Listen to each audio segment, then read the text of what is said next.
welcome back to my channel. My name is Erin and I am so excited that you decided to take time out of your day to spend with me, because today we are doing a very exciting video for me. We are reading some anticipated releases, and not just anticipated releases. We are reading specifically, hit my chin.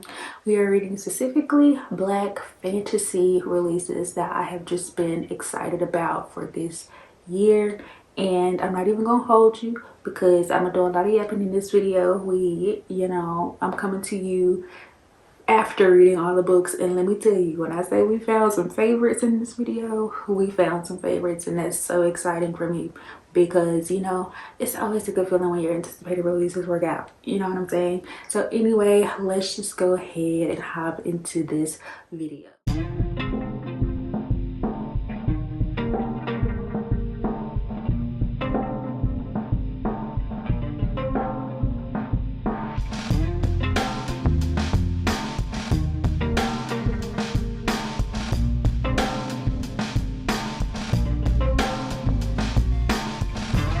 Okay, let's talk about A Mastery of Monsters by Liselle Sambury. And this book, we are following August, and when her brother disappears before his sophomore semester, everyone thinks that the stress of college got to him. But August knows that Jules would never have left her voluntarily, especially not after their mother so recently went missing. The only clue that he left behind was a note telling her to stay safe and protect their remaining family. And after August is attacked by a 10-foot tall creature with fur and claws, she realizes that her brother might be in more danger than she could have imagined. Unfortunately for August, the only person with a connection to the mysterious creature is the bookish Virgil Hawthorne, and he knows about them because he is one. If he doesn't find a partner to help control his true nature, he'll lose his humanity and become a mindless beast, exactly what the secret society he's grown up in would love to put down. Virgil makes a proposition. August will join his society and partner with him, and in return, he'll help her find Jules. And so August is plunged into a deadly competition to win one of the few coveted candidate spots, all while trying to accept a frightening reality that monsters are real and she needs to learn to master them to have any hope of saving her brother. Let's just start off with, I love Liselle Sambury's writing. I think we have every book that she has put out, and I have not had any complaints about any of the writing that I've read of hers. Like, it's all very easy to fall into. She tells a story in a great way, and I'm a fan. Let's just put it that way. I'm a fan, and at this point, she is basically an auto by author. Let's talk about August Black, because August Black is me. I am August Black. And it is so scary, reading this book and being like, hold on, have I met Liselle? Does Liselle know me? Does she actually really, on the inside, know me? Because the things that August thought and said and went through felt like exact thoughts out of my own head. And friend, also, don't be reading me like that. This book was hard to get through for that purpose, because it's hard to see a literal mirror of yourself, and I feel like August Black was that for me.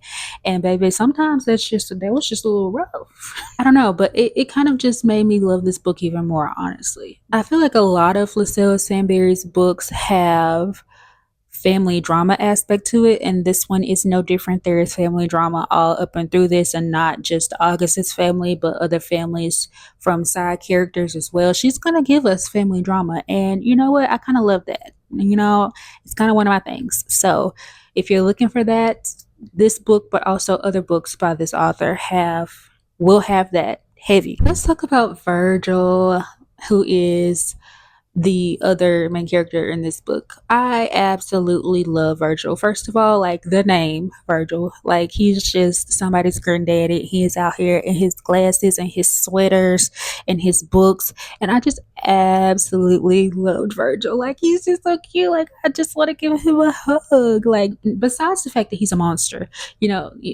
overlooking that, Virgil in his human form is just the cutest thing ever. And I absolutely like love him and his personality. There are so many layers to this story. And just when you think that you have like figured out part of it, or you have like a good working theory about what's going on, something else happens and kind of throws that all off, and you're back at the drawing board trying to figure this out again. And I love that. Like, make it hard for me to figure it out. It wasn't like outlandish to where, it didn't make sense for the story. But like, yeah, make me work for it. Make me create all these theories just to have them be wrong and all that. Like, I absolutely love that aspect of books, and this one had that, and I'm here for it. Now, this is a long book. Let me give you the page count, so I'm not even lying to you. This is 575 pages, and I felt these pages. It did feel a little long to me, just a little bit. I was still eating it up and enjoying every page, but it did feel long. Okay, it felt its length for me, and I don't know. It's not something that I flew through. It took me a while to get through this, and it wasn't because I wasn't enjoying it. I think it was just the length of it, and it just felt kind of long to me as I was reading it. But I was literally enjoying every page though, and I also felt that every page was necessary. I don't feel like there was any fluff or any filler. It was just a long book. At a certain point though, and it was probably towards the end, maybe the last 70-ish%. I mean, the last 30% felt like everything was moving so fast, and I couldn't even like process it. Like, I had to slow down just so I could keep up, because baby, it was just thing after thing after thing after thing. And I'm like, hold on, you taking me too fast. So like, my brain ain't working like that. Like, let's just slow down for a second.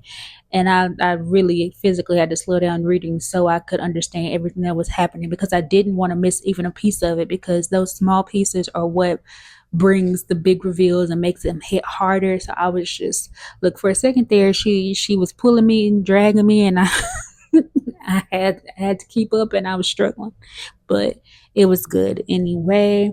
The ending, look, this ending, I don't have words for it. There's too many theories that I have circling in my head. I don't know who or what or why, but like, this ending was so explosive, and I like need the second book now.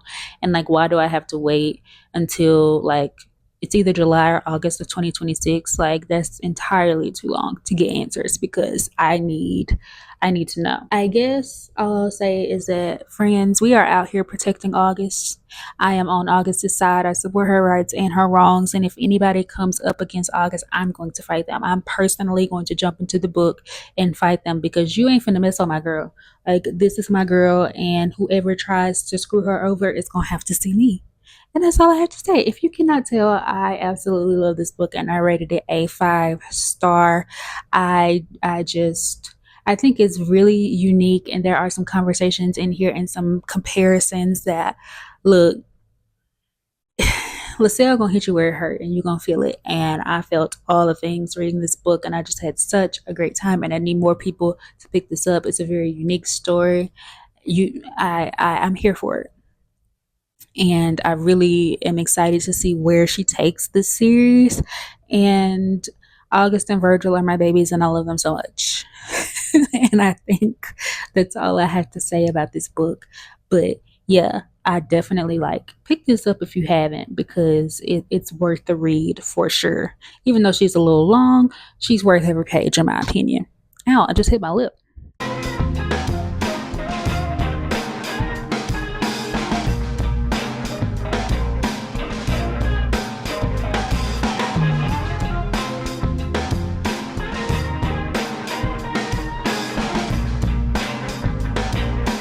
Okay, friends, I am ready to talk to y'all about Blood Moon, and I got a lot to say. So go ahead and strap in and, settle down, because we finna have a talk about this Blood Moon, okay? Let me get my notes. Y'all know I keep my notes, so if I'm looking down, that's what I'm looking at, because I had to write this down so I can remember what I wanted to tell y'all, because like I said, I have a lot to say about this little here book. this little book here. So when I started off reading this book, I could tell immediately that it was very much Twilight coded, which was fine because I follow Britney S. Lewis on social media, and she told us that this was Team Jacob Twilight mixed with Bonnie Bennett from Vampire Diaries getting a, you know, a better story than what she was given in the Vampire Diaries. So yeah, I was very much expecting to get Twilight, but I wanted more Vampire Diaries, you know, because I feel like Twilight is just, you know,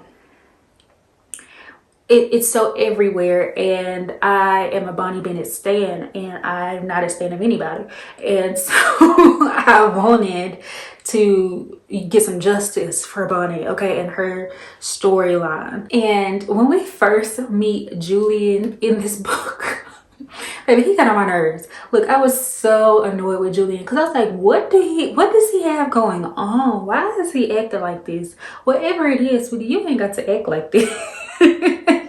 You ain't got to be all rude. Like, I love a broody, moody type, but he was just flat out rude. And I'm like, sir, you do not have to act like this. You just really don't. And I thought it was very cute and very funny how, despite all of these, how Julian was acting, Mira was trying so hard not to like Julian. She was trying so hard, and I'm like, girl, quit it. Because also I felt like I was trying just as hard not to like Julian because I thought he was annoying at first, and I'm like, girl, both of us are struggling and we both gonna end up liking this man, so just give in, okay? Speaking of, this has a love triangle as it's Twilight coded, and so I immediately was drawn to Julian's broody, moody situation. But then we have Seven, who is just the biggest ball of sunshine imaginable, and I'm just like, you know what, I can see the appeal of Seven too. I'm still Team Julian, but you know, I see Seven's appeal. I can see how somebody would be, you know, attracted to his sunshininess and his personality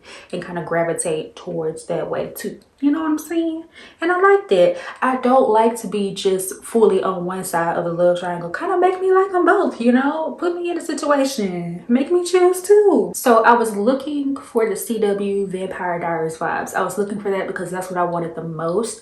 And I feel like we definitely got that once we hit the party scene in this book. I'm like, yeah, this feels like, you know, we in Mystic Falls after the football game. Like, that's what it was giving. And I'm like, yeah, okay, we're here now. And I loved all the angsty, teenagey love tension that we got in this. Like, it was doing something for me. Like, it just brought me back to like watching, you know, like Gossip Girl, and like how they just had so much teenage angstiness in that, and then Vampire Diaries as well, even though, you know, a lot of them weren't teenagers. Anyway, so yeah, I really enjoyed that part of it, and it just felt nostalgic reading. To that point though, it made me wonder why the author marketed this as a Bonnie Bennett almost reimagining, and when that's not what I got. That's not what this gave to me. I get the general, like, you get the general vibes of the Vampire Diaries, but other than Mira being black, I wasn't getting anything. And when you mentioned Benny Bonnet to me, the first thing, Benny Bonnet, I mixed it up. I hope I haven't done it the whole time. When you tell me, when you mention Bonnie Bennett to me, I immediately think witch, because Benny Bonnet is a witch. Oh, I keep doing it, Benny Bonnet. Oh, Bonnie Bennett is a witch. And maybe I was halfway, at least 200 pages into this, and I'm like, ain't no witches. Where the witches at? That's all I'm saying. Like, I thought we were gonna get witches because you sold me on Bonnie Bennett. But that's not what. So if you go into this looking for witches, don't. And I'm just gonna put it that way. I feel like Mira kind of made everything about her, and even caused people problems that they did not have before they met her, because she just I'm not saying she was a selfish person or like even like a vain type of person, but she did have a tendency to make everything about her. And I mean, she's the main character of the book, but she just didn't care enough about the problems that she caused other people by doing certain things for me.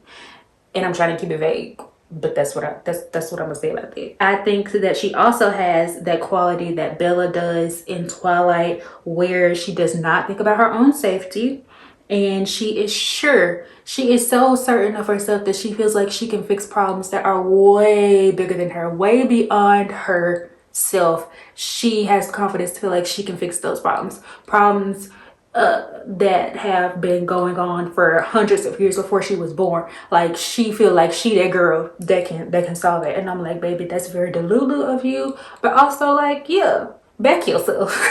So I don't know. I just so at the time that I read this, I don't think it had been announced, or I just wasn't aware that this was going to be a series. So I was very confused. I was like, baby, we only got like 100 pages left, and I have so many questions and so many things haven't happened yet. This ending is going to be rushed. How are we gonna wrap this all up as a standalone? I was confusion. Well, not too long ago, I learned this was going to be a series. So I was like, oh, that actually makes sense, because baby, I was not I was not sold on the ending of this book. I was pissed off, actually. So yeah, that makes sense now. I don't think, though, that I liked the reveal about Mira. I don't think I like that. I I feel like the author really didn't market this the right way. Going back again to Bonnie Bennett being a comp story for this, and it just, to me, if I was to put this to you simply, I would say that this is a Twilight retelling with the main character being black and just having more people of color, period. Um, yeah, that is how I would describe this. I wouldn't even put the Bonnie Bennett piece in it, honestly. And that could just be how I interpreted it. And maybe she just was saying for the Bonnie Bennetts in general, like the black girl characters in these types of shows, she might have meant it that way, but that's not how I took it. And that could completely just be on me, it could just be on me. I feel like I liked the first half of this more than the second. It did not go in the direction that I was thinking, and that kind of like, I'm not sure that I really enjoy the direction that it went. But I think for me to make a full decision on it, I would need to read the sequel, and I think that's called Bloodlust, and I think it might be a 2026 release, but I'm not completely sure, for me to be able to say for sure if I like this or not. I rated this a 3.5 star. I enjoyed it for what it was. Now, I will say this is a YA book. And if you go into this expecting these characters to act like adults, no. This is very YA, and it's marketed to, it's for a YA audience.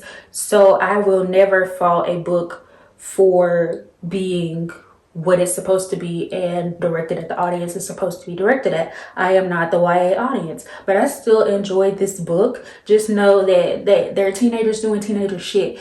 And not even necessarily teenagers. This happens in college, but I mean, it's still a different age bracket than the one I am in by a minimum a decade. So, like, understand that going in. But I think this is really cool, and this is something that I would have eaten up if this had come out, when I was in high school or early college. Like, this would have been it. And I'm so happy that, kids growing up these days will get to see this type of representation and have the opportunity to read books like this. And so yeah, Britney did what needed to be done, in my opinion.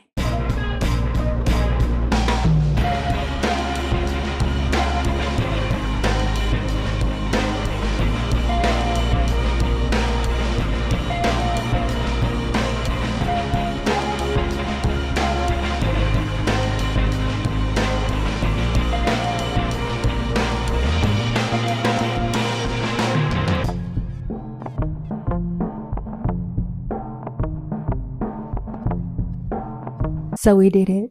We did it, Joe. LOL. No, we actually finally read Where Shadows Meet by Patrice Caldwell. I have had this book. I actually had the arc of this book, so it's even worse. by the arc of this book, and then I've been trying to read this book for months and months, and friend, we finally did it. She's done. Okay. And so let's get into it. I don't really know what I was expecting from this book. I know I read the synopsis like a million times. Y'all probably heard me read the synopsis a million times. I still wasn't sure what I was going to be getting into when I started it. And it wasn't this. It wasn't this. It wasn't what I got. And I don't mean that in a bad way. I do not. I think I was expecting more of like a, more on the like romance side, romantic-ish side. And that was more on the back burner. It was more about, oh, that hurt. My shoulder just popped. More on the story of these women and what they were going through and what their life was like. But there's romance in here for sure. It just, I thought it was going to be more romance heavy than it was. Yeah. And as I started out, I knew that these four characters were supposed to be connected, but I couldn't figure it out at first. And I tried to just like vibe and read a book, and sometimes I'm able to do that, but sometimes, I like to try to put stuff together, and I couldn't put it together at first. I'm like, how are they gonna come together? But when I got it, I literally like marked it in the book. I was like, oh, that's how we doing, Patrice. Okay, I see. I got you now. I like it. I like where we're going. I didn't think of it personally, but maybe that's why I'm not an author. Okay. I feel like every woman in this story, which is like four, and all of the main characters, really had these heartbreaking, traumatic, sad life stories. And because of that, it took me some time to get through this book. This is a very short book. I don't even know if it's 300 pages. I don't think it is. And of course, I would. No, it's not even 300 pages. And it took me a minute to get through this because it was just, when I tell you, I was just heartbroken and feeling all the feelings because none of these women deserved what they got. But they were pushing through and fighting for what they wanted. So, there was some hope in the situation. I really like how the political situations and ideals and things can also be very much related to things that are happening today. And I feel like that was done on purpose. I was like, yeah, Patrice, I see what you did right there. And I see how you was wanting us to connect the dots. And I got you. 2 + 2 is 4. So I was really into that, and I liked what she did there.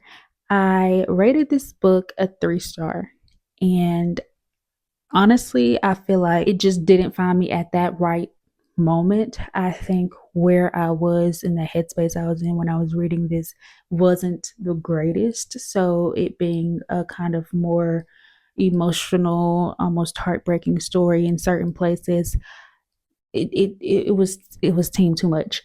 And I feel like upon reread, I would enjoy this a lot more. And 3 stars is not a bad rating for me. I don't know what other people be doing, but for me, a 3 star rating is good. It is a book that I will recommend on this channel. I liked it. I just didn't love it. Nothing wrong with that. Also, friend, I thought this was a standalone. It's not. I think it's going to be a duology. And so I'm like, okay, well, that will push me to do the reread and, maybe be in a better headspace and like it more because I thought this was just a standalone, friend, and it's not. So, yeah, I. Seeing how the ending is set up, though, we are set up for a clash of the queens. Words. These women are going to face off, and I need to be there. I need a front row seat because all of them are badass, and I just think it's going to be a really good situation. I, yeah, I think that's all I got to say. But yes, I do recommend this. I'm happy that I finally got around to it, and yeah, that's it. That's all.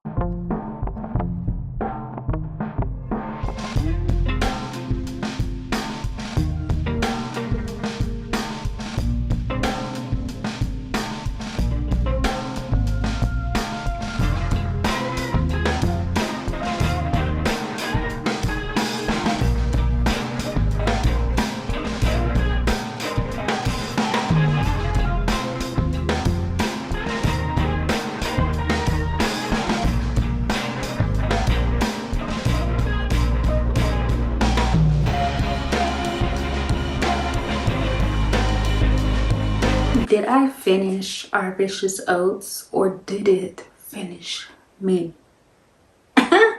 Let's talk about it. So immediately, okay, hold on, I got excited. Let me tell you what this is about here. So we have a warrior princess and a vengeful king from rival fake courts, from a fierce alliance to take down a merciless despo, whatever. In this journey of powerful magic, enemies to lovers, romance, and political intrigue. So we have Khadijah and we got Malachi. Khadijah is the princess and Malachi is the vengeful king. Right? Let's just jump skip hop into it. Immediately, I was loving this right away. Like from the first page, okay? I was hooked. And then the first scene when Malachi and Khadijah met, I was sold. At that point, I was like, yeah, I'm going to love this. This is gonna work for me, okay? And I literally was just eating this up, and I am so happy that this lived up to the hype for me, because this was one of my most anticipated books of 2025. And let me tell you something. I got the e-arc of this from NetGalley. And I tried so many times, but I could not make myself read it. You know how sometimes you just want to hold the physical book in your hand and you want your first reading experience to be flipping the physical pages and like holding and smelling the book. Like that might be weird of me to say, but that's how I felt. And so I did not pick up the e-arc. I couldn't make myself read it, but you better believe when this touched my mailbox, I stopped everything that I was doing and I picked it up. And I was also just nervous because I wanted to love this so much. And you know, I was just happy that it was giving what I needed it to give once I started reading it. I was so surprised at any Davenport and how just this was filthy. Okay, and I'm not meaning that in a derogatory way at all, baby. I'm here for the filth. And I was surprised because the only other books that I had known she wrote were like YA books and then the Blood Trials duology or whatever. And I know that has some spice in it, but like, baby, I don't think it got this level right here. I don't know what she was on when she wrote this book, but like, we was here and he did what needed to be done. Okay, Nia. Okay.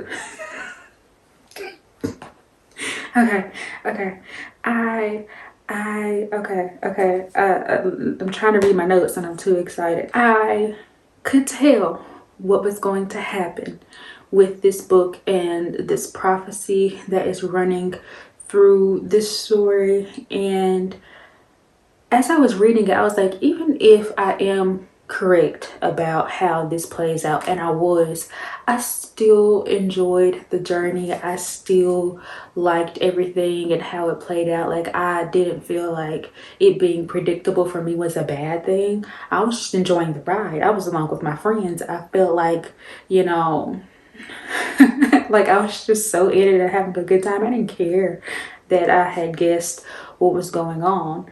And it wasn't that it was fully predictable. I think that was probably one of the only things that I actively like guessed. It just happened to be a big thing, but there were some plot twists and some things happening that I did not expect. So you know, it was good. It was great. I also wasn't expecting this to have this much political intrigue and have such a heavy hand on the court politics as it did, because of, you know, how the romance and the spice was given. So it was such a great balance for me, because I am a person, I love court politics, I love political intrigue, but I also love like a good romantic spicy time at the same time. So this had it all. This gave everything and was balanced in such a good way. And you know, if you can't tell I rated this a full glowing 5 stars. I will be singing, screaming, crying, throwing up about this book until the end of time. I cannot wait for my reread. You will not hear me shut up about this. This is This is my, I think I can say it's probably like my favorite romantasy at this point. Like I just am head over the heels. Is that right? Head over heels for Khadijah and Malachi. And, you know, I ate this up. I was sad when I had to put this book down, and I think I would have read it in one sitting if that were possible. But I had to read it, you know, on breaks and in between seconds at work. And trust me, whenever I had a free moment, I was picking this book up. And let me tell you something. I did not want this book to end. So when I tell you I got to like the last little section here, I put the book down. I put the book down and I didn't pick it up for like a day or two because I just did not want this to end. I did not want to see the end of this book. But eventually I was too curious and I was loving it too much that I had to pick it back up and finish it. And it just, I feel like this had a lot of moving parts, and I was worried about how it was all going to wrap up because this is a standalone. But you know, she was pretty long. We have about 500 pages in here, so she had time. But it just, I hate when things are like either wrapped up really quickly, like you took the whole book to, you know, flesh out this issue and then gave us the solution to it in 2 pages. But that did not happen in this book, and I was very happy about that. I feel like my questions were answered and I knew what the characters were doing with their life when the book was over. I really like the Kangamatos and how they're like, they're the dragony looking thing on the cover, and I really liked their relationships with their writers and how they communicated and the whole lore behind all of that. I thought was really cool, and I really liked, you know, the different types of magic and all that. Like I just, y'all, I really enjoyed this book, and it is, I just I don't have any more words. Like this was amazing to me, and to finally just, I don't know, to finally have it in my hands and to read it and for it to have lived up to the hype for me. Yeah. And any Davenport, like I'm looking at your books now. Like I know words. I had, you know, known her as an author, recognized her works and stuff, but never had anything that just like, you need to read that, you need to read that. But Lex has read The Blood Trials and she was talking about how good it was. But I'm like, this I can get behind. Like now I'm going to be anticipating more releases, and hopefully it's something that sounds up my alley because I just need more Annie Davenport in this bag. Like this bag right here, I need it. I need more of it. I need more of it. Yeah.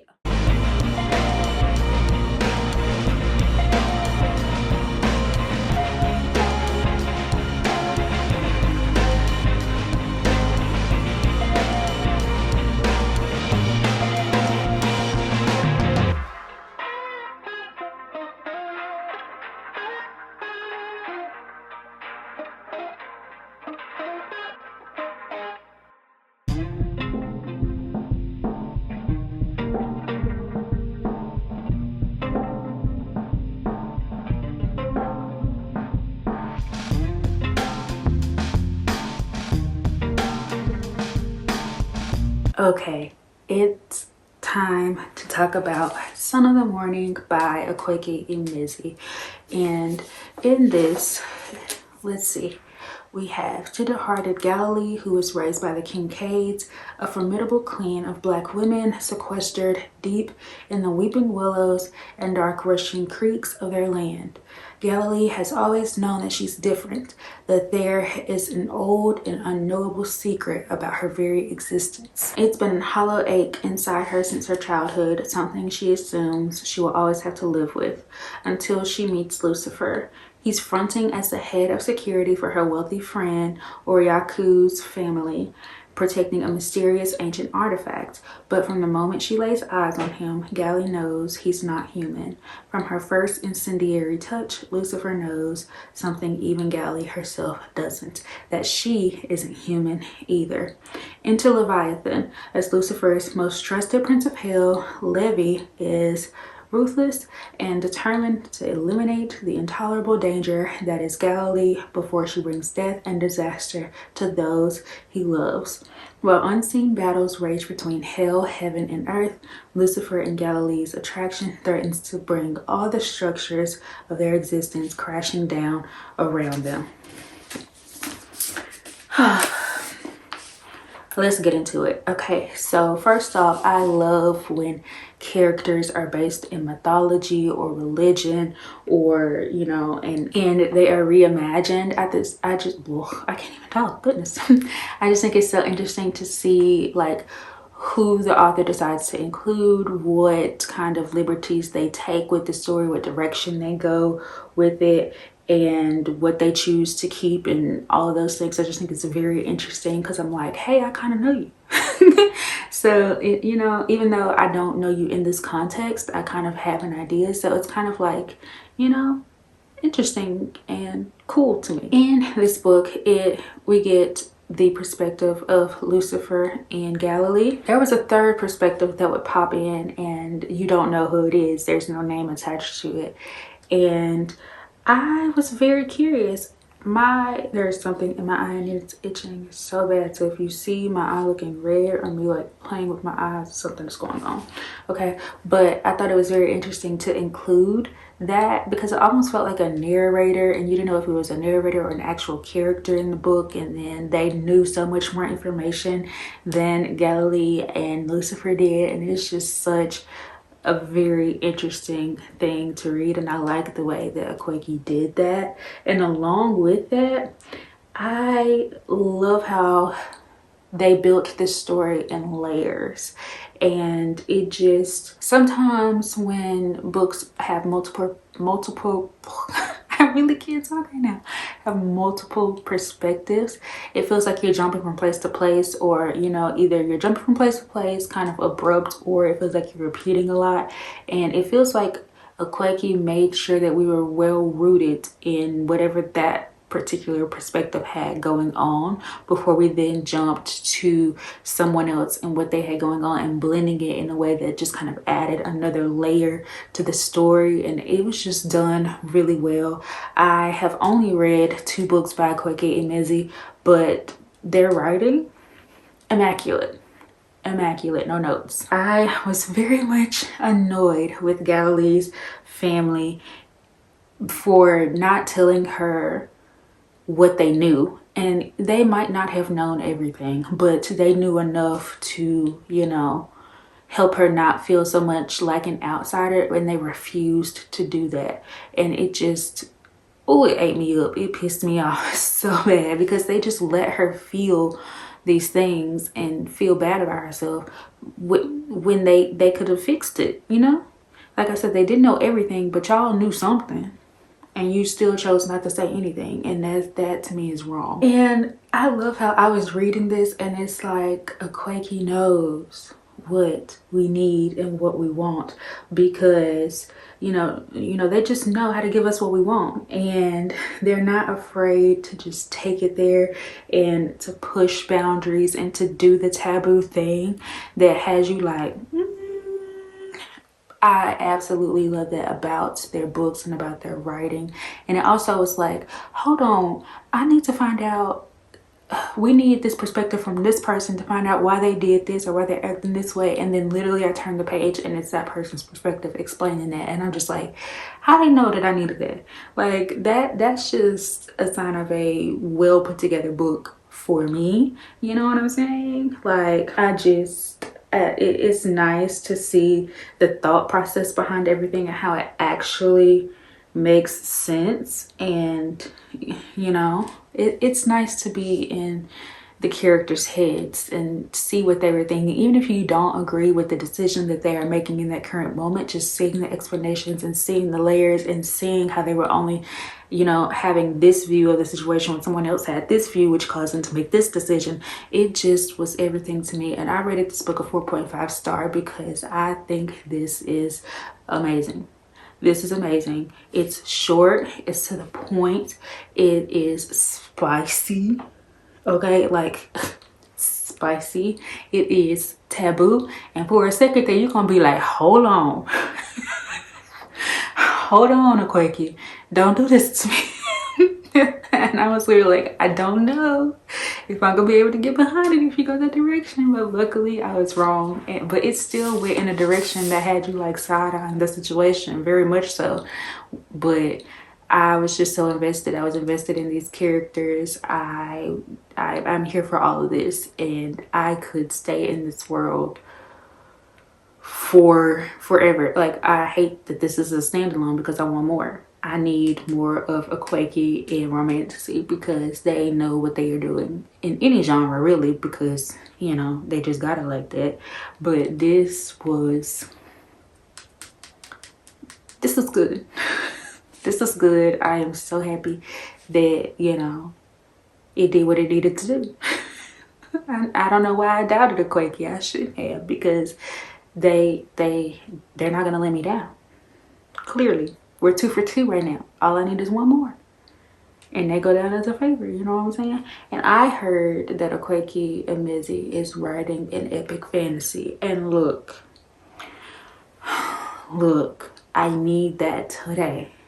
I need it today. Whenever it finally comes out, it's going to be pre-ordered, and as soon as it shows up to my mailbox, it's getting read. Just like this, I put everything down to read this because I needed it, and I'm going to need that epic fantasy. I don't even care what it's about. I'm there. I'm sold. Like, that's it. That's all.